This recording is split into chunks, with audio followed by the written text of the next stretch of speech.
What's up, Druid? So let's hop into it. This is going to be the Cronestaff Druid. It is highly reliant on a very specific unique that did get a buff in Season 5. That's kind of something a lot of Druid players did want to go ahead and see, so I wanted to make a build guide video on this. Now, just to be completely transparent, this is not a super top tier meta build. It isn't even really what I would consider very good unless you put a lot of time into it. I'm talking masterworking and getting multiple greater affixes. Otherwise, the build simply will not really perform at all. Now, you can still do the tormented bosses, you can do the infernal hordes, but it's not going to be as smooth as other builds like the landslide variant with like the storm, so like the storm slide variant that we uploaded with the human druid. That build is going to be objectively just way better, but of course I want to try out newer builds, so that's what we're here to do. So let's go ahead and start off with some of the newer things that we got here. So for starters, the Great Staff of the Crone is what makes this build able to be played. It is a really cool unique item, and a lot of druid fans were super excited when we got the news that this was getting a pretty massive buff in Season 5. So looking at the stats, you can get a crazy amount of damage to close enemies, which facilitates one of the things on the Paragon boards.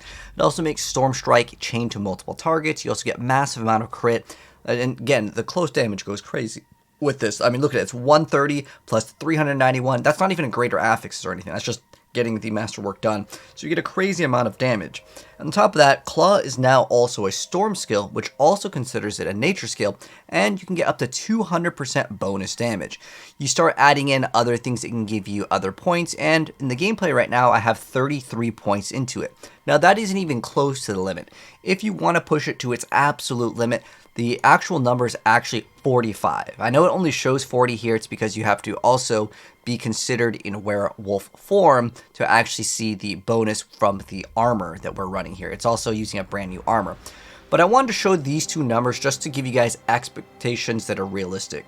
So Claw at 40 ranks here gives you damage up to 137x damage. Well, if we look at a skill like Pulverize, that does already 166 at level 9. So even if you put crazy amount of ranks into basic skills, they don't tend to scale as well as the core skills or even like the mastery skills that you would have. So there's a huge difference in terms of like how high you scale the skill in terms of how much damage that it actually outputs, which is kind of disappointing because I really wanted this build to be top tier. But again, I'm warning you guys, this is not an easy build to go ahead and gear up for. It needs absolutely just crazy good gear to even get it remotely somewhat good. But if you guys do want like a much better build, a more meta build, check out the pin. I'll have a really good druid build for you guys. Pretty much the top tier one that most people are playing, which is some variant of landslide with the lightning storm. But for starters, let's go over the skills. We'll go over the gear, but the other thing that's also new here is Mad Wolf's Glee. You get crazy amount of werewolf attack speed with this, which is how we're going to be kind of doing our damage. It's essentially just activating Claw, and then it will then activate basically 2 skills. I was even thinking about during Nature's Fear to add a third one over here, but that's going way overboard in terms of like how complex the build would actually be. But still a pretty cool, unique build. So at the end of the day, just warning you guys as a heads up, it's not like the most top tier build. This is what I consider like a pretty low tier build, but if you want to build it, it is fun. And again, Cronestaff is a really cool item. So let's go ahead and go over the skills and how we actually use them. So for starters, we are running Blood Howl. Blood Howl will then activate and give us more attack speed, and you can pretty much spam it. It also gives us extra defenses. Claw, we hold this down to deal damage. Then we have Earthen Bulwark. Earthen Bulwark is going to facilitate the ability to go ahead and give us Unstoppable, plus it gives us Fortification. Wolves, I like it to drag out other enemies. You can also run Spirit Bond, but you can also run the Creeper if you want to. Both those are great options if you want to run those. And then we're running Trample, and then we're also running Cataclysm. So to explain the wolves again, it's in like a lot of my druid builds. In the Infernal Horde, it drags other enemies towards like the center, and it really helps out with certain clear speeds because then you can get more monsters to kind of spawn in because you're going to kill stuff faster. But again, you can drop it if you want to. For the Spirit Boons, we're running Wariness on Deer, we're running Scythe Talons as well as swooping attacks. Then we're also running Calamity, and we're going to be running Calm Before the Storm. So we get our Infinite Ultimate because our Claw becomes a nature magic skill, which will also facilitate Calm Before the Storm. So we're getting like 2 attacks at once, which is really cool. And then as far as our gear goes, like I said, there's mainly oriented around an endgame build because you need to have a lot of stuff. Otherwise, the build simply will not really function. But if you're leveling with it, I mean, you could in theory kind of level with like Staff of Crone is really not that bad because you have like infinite resources, but there's much better options. It's like straight up Companion Druid is actually quite strong for leveling. Heck, you can even play any variant of a Hurricane, because then you can make a walking simulator build as long as you have the cooldown reduction, because you can use the mythic uniques quite early on. But Harlequin, and then we're also running the brand new Mad Wolf's Glee. You can also run Tyrion's Armor to cap out on res and give you more survivability, but this is a huge source of extra attack speed. As our two-hander, we're going to be kind of slotted for those two-handed aspects, so we lose out on 2 aspects specifically to get Cronestaff working. And then we run Pain Gorgers, and what's really cool with Pain Gorgers is the Cataclysm, which we will have infinite ultimate. It will also tag enemies for vulnerable, and it does work with Pain Gorgers, which is really cool. There's a lot of other skills where if it's like automatically like done, it won't work. But once they are tagged, you'll see that there's like a yellow circle above them, and then once you smack them, they're going to do way more damage because you get another 200 multiplier here. You also have Spirit Bond aspect, or run any defensive one if you want to, but ranks to basic skills, what you're looking for. And then Wild Heart Hunger will give you more damage, but you can run another pair of boosts with, let's say, Concussive, Willpower, Max Life. That's totally fine as well. And then Great Staff of Crone. Obviously, it's a Cronestaff build, so you got to run this. It's crazy amount with the amount of multipliers that you have in this build. You have Cronestaff that goes 200, you have another 200 with Pain Gorgers, you have Adaptability that can go 120 in the Amulet category, then you also have Moonrise, which can go up to 80, so you have like, basically you have 200 here, and then 200 here, and then 200 here, and you'd think that the skill would go crazy in damage, but to be honest, the results are very lukewarm in terms of like, I was thinking that this build was going to be absolutely crazy in terms of how much DPS that it can output, and it really just comes down to they needed to do more testing. At least I'm here as a Diablo partner to do the testing for them, and then relay that information out there, so hopefully in Season 6, this could actually be a good build. Like, Cronestaff was something that a lot of Druid players always wanted to make, and I finally decided to make it after the buffs, and this is the results with it. Anyways, Adaptability is also here.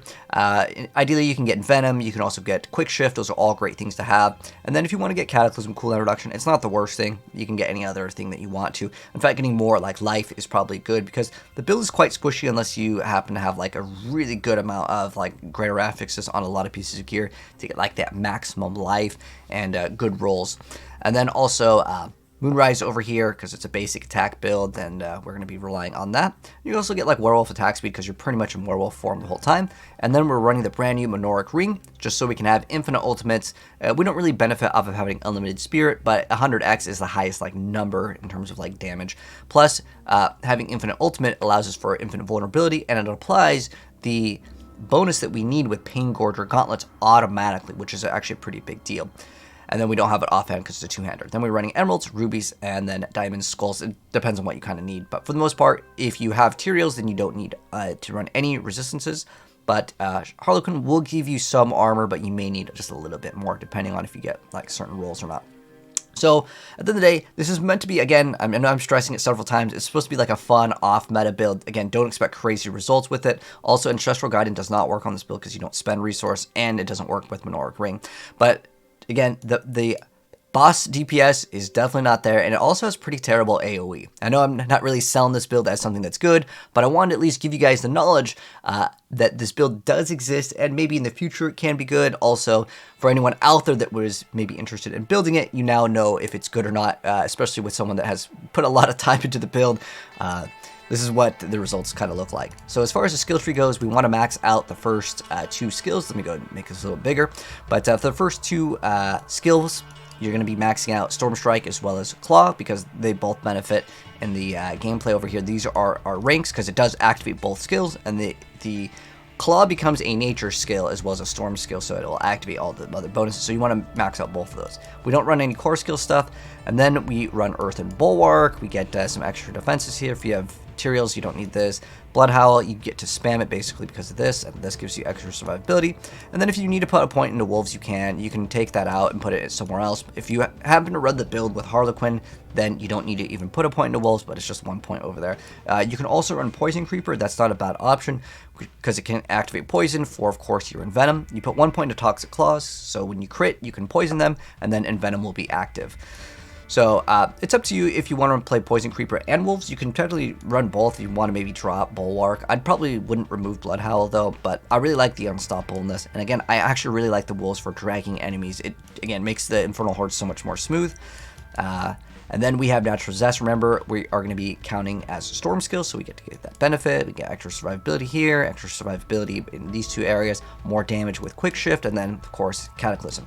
As far as the key passive, Bestial Rampage is quite good. It does give us more attack speed and more damage, but you can run Nature's Fury, you can run Lupine Ferocity, those are all other options. Nature's Fury, if you do want to do it, you could actually make this build also do Earth, and then you could put points into like the Earth Spike, and then there's another aspect for it, but that's just getting way too deep into the build. Like, you can do more stuff, but the damage will be lower. You can also technically run Perfect Storm because your Claw will count as a Storm skill, and it'll also grant you more Spirit, not that you're running Shard of Varethel to even require it. Thought about making a build also with the Shard of Varethel, and then also throwing in Crown of Lucian and running Perfect Storm. That's another build. I may upload a video later trying that out to see if it's actually any better, but I wanted to make a Cronestaff build, and if we run Shard of Varethel, that doesn't become a Cronestaff build because it was something that was requested, and I did want to make it anyway, so again, that's why we're making it.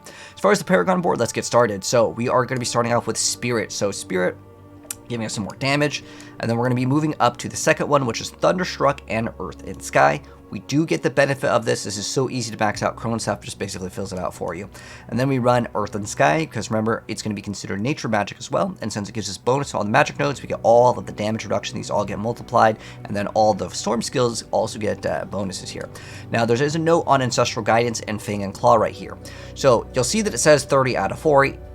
It's actually a lie. It's actually 40 out of 40. It's just that this one does not register here for some reason, but in game it will be fine. It's just the way that, I don't know, it's just a bug right now. So hopefully that will be fixed by the time this video is out. I've already notified them on this, but yeah, it's just bugged. You'll see that, like, in the willpower, this is 10 right here, and then we have 5, that is now 20, and then this and this over here would be 30, and then this would be 40, but it just doesn't, again, register properly. It's this specific node that doesn't register. And then we move up to the next board, which is going to be Lust for Carnage and Electrocution. So we get these little bolts that come by. It's on the tree, but basically this will give us a x20 multiplier. The bonus damage with lightning bolts and dancing bolts doesn't really matter. We're just here for the x20 over there, and that's all damage. And then we have Earth and Devastation. We put Werewolf over here, so damage reduction and increased damage.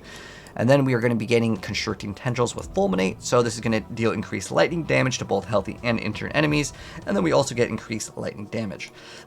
And then we're going to be getting Inner Beast with Territorial, so there's more damage reduction and more damage to close targets. And because it's a melee build, well, that's just kind of how the build works.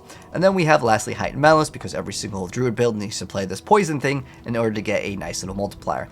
Again, Ancestral Guidance does not work over here. If it did work, I would get it. Unfortunately, it does not work for two reasons. Once you have Infinite Resource, it doesn't work. Hopefully they can patch that and fix that, because Ringer Starless Skies still works, but this one doesn't work. It doesn't make sense, because it still has like the same wording of like using the resources in order for you to get the bonus. Same thing with Crown of Lucian. Crown of Lucian actually works too, with like the infinite resource, but again, Ancestral Guidance does not work. If that does get fixed in the future, I will go ahead and update you guys, but that's just the way that the game works. Just to keep expectations realistic, it does not have crazy boss DPS, but you spend a couple minutes, you will eventually get the boss down, and there is a completion of Infernal Hordes. Don't expect to do tier 8s with it though, just to keep, again, expectations realistic. This was a 6, by the way.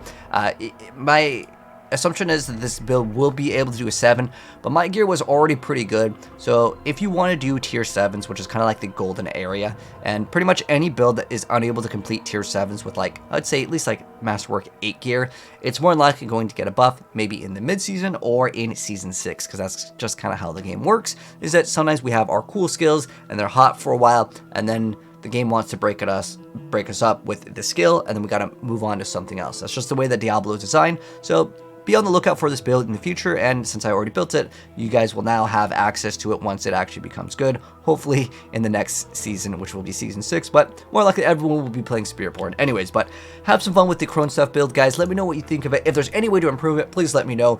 As I was looking around, I didn't see anyone talking about this, and I don't think anyone's really tried to build it, but it's just crazy to see that you see all these multipliers. Again, as someone that has built like builds, and I've gotten rank 1 leaderboards for D3. D4 doesn't have a really good leaderboard other than like the unofficial pit one, but I just find it so crazy that you can have like 200 damage here, 200 damage here, another 120 and another 80 here, and the build still doesn't do enough damage. compared to just a rank 9 Pulverize, compared to like a 40 Claw. That is crazy to me. So again, I'm going to relay that info to Blizzard, because like, why would they even bother buffing Cronestaff if it's not even like, you know, viable, right? Now, I just think that it didn't have the proper testing that it needed. I mean, you can get crazy amount of ranks to the skill, and it still is definitely lower than it should be. But anyways, that's going to wrap up things. If you guys enjoyed the video, drop a like on it. If you want to see an update to this build, hopefully when it's good, as well as new other builds, as tomorrow, Shred will be able to be played because it's bugged and it currently does not work, and they are fixing the Waxing Gibbous tomorrow, and hopefully we can get another Druid build to have some fun with, and we still have the Boulder build, so I want to upload like all the different builds, that way people know if it's worth investing the time into, or if you just want to play something off meta. Everything will be pinned down below. But thanks for watching. I'll catch you guys in the next video. Peace out.